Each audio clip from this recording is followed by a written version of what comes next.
In this video, I'm going to reveal some of the best proven alternatives to statins and how you can safely use them to lower your cholesterol.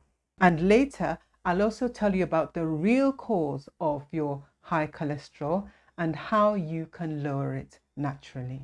Statins are the most prescribed group of drugs in the whole world. So if they're so tried and tested, why would you be looking for alternatives? Well, from personal experience, I've had patients who took statins for years and had absolutely no problems with them at all. But I've also had patients who couldn't tolerate statins at all. Some would leave the house in the morning for their usual morning walk and have to take a taxi because they didn't have the strength to go back home.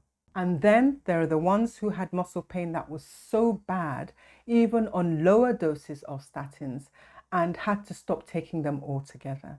So I'm going to talk about several alternatives to statins, but I'll start with the two that I recommend most often. And you might ask, then why bother talking about the others? I'll get to that later. So the first one I'm going to talk about is bergamot. Bergamot is a citrus fruit. It's like a blend between a lemon and an orange, and it grows in Italy. So when you do a blood cholesterol test or a lipid panel, it's basically looking at the levels of different types of fat in your blood.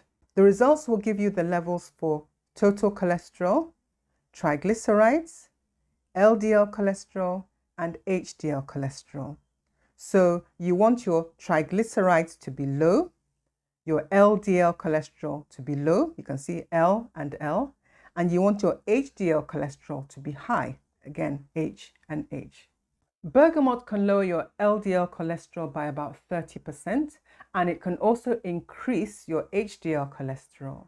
The great thing about bergamot is that the way it works is different from the way statins work. So that means that if you had a lot of side effects from statins, or you tried them and they didn't work for you, bergamot might be a useful alternative. Side effects from bergamot are usually quite mild, things like a bit of nausea or stomach discomfort. But one important thing to note is that it can lower your blood sugar. And this is important if you're already taking medicine that lowers your blood sugar. The doses used in studies range from 500 to 1000 milligrams a day. And you may see results within 1 month, but it may take up to 6 months to get the full benefits. Moving on, this next alternative is one of my favorites because it works on many different systems in the body at the same time, and I'm talking about berberine. Berberine is a natural substance that's extracted from plants like European barberry. Berberine stops your body from absorbing the fats in the food that you eat, and it also helps your body to burn the fat that you already have stored. Just like bergamot, berberine works in a way that's different from the way statins work. So again, you may be able to use it in place of statins. Some people actually combine it with statins so that when you take berberine, then you can take a lower dose of the statins so that you get fewer side effects. As an added bonus, berberine can also reduce your blood sugar and your blood pressure. So if berberine is so wonderful, why would you think about taking anything else? The answer to that question is side effects. Apparently, some people have ended up in the emergency room after taking berberine. Some of the side effects include nausea, vomiting, diarrhea and constipation, bloating, gas, stomach pain, and drowsiness. The higher the dose of berberine you're taking, the more likely you are to have side effects, and you can reduce a lot of the side effects from berberine by taking it with food. The problem with supplements is that they're not regulated the way drugs are. So if you take berberine and it doesn't work for you, or you have serious side effects, you have to ask a couple of questions. First of all, do the capsules actually contain any berberine at all? And if they do they contain the amount of berberine as advertised by the manufacturer? And 3, are they contaminated? Do they contain poisons that shouldn't be there? The effects of berberine can be quite powerful.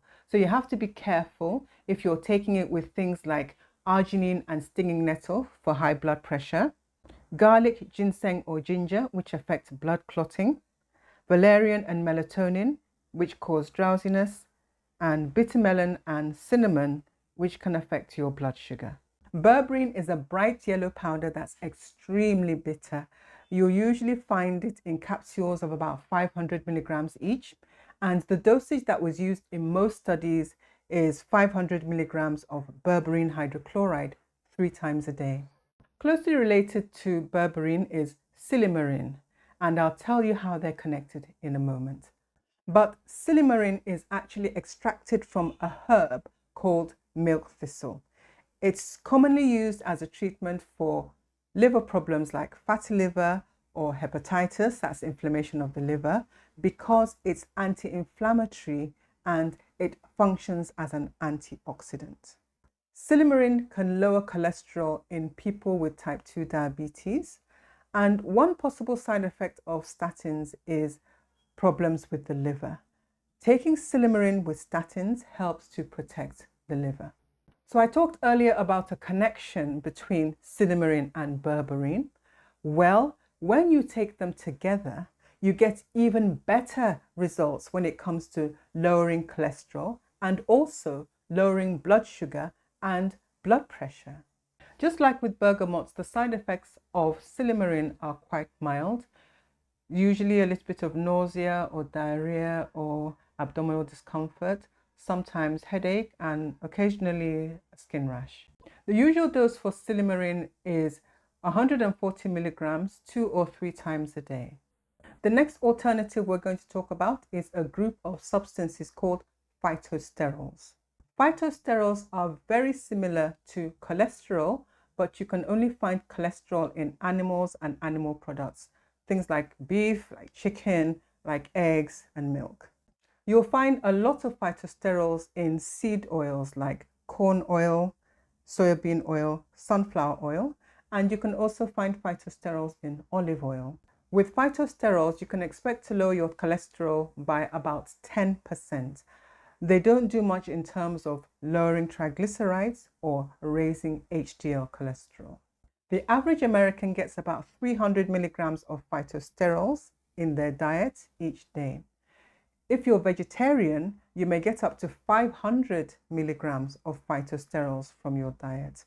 However, you need about 2,000 milligrams of phytosterols to get the cholesterol lowering effect. So that means that you would have to take it in the form of a supplement.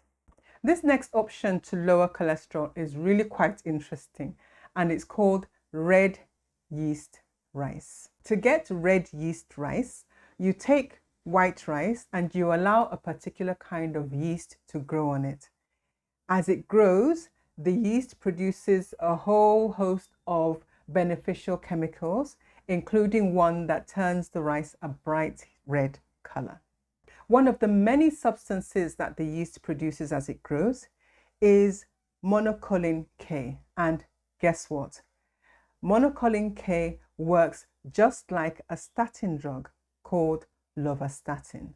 In studies, red yeast rice lowered LDL cholesterol by about 25%, and it can take up to 3 months to get this effect.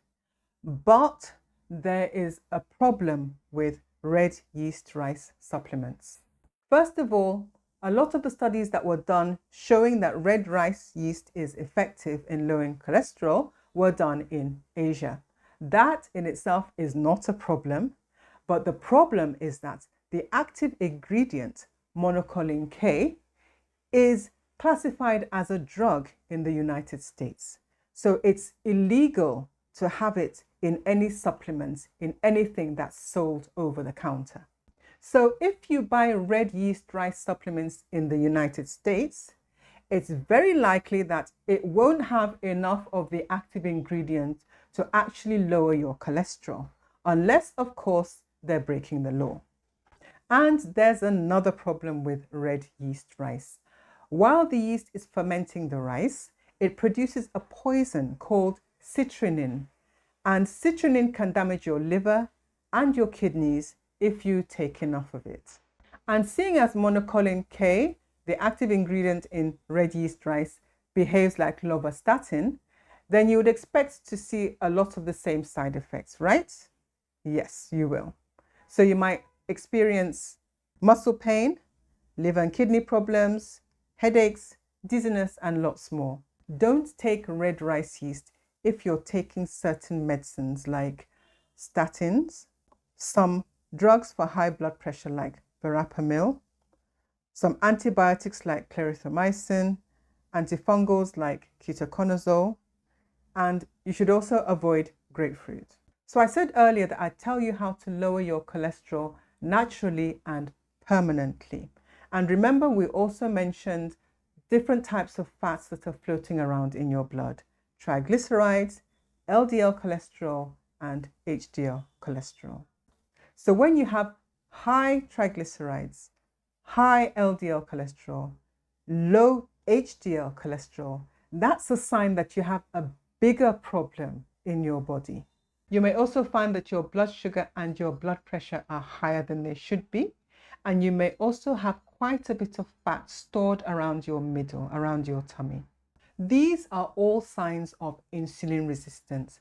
And when you cure this insulin resistance, you'll find that these problems and many more will disappear by themselves without having to take lots of different medicines and supplements. And in the next video, I'll show you how to do that.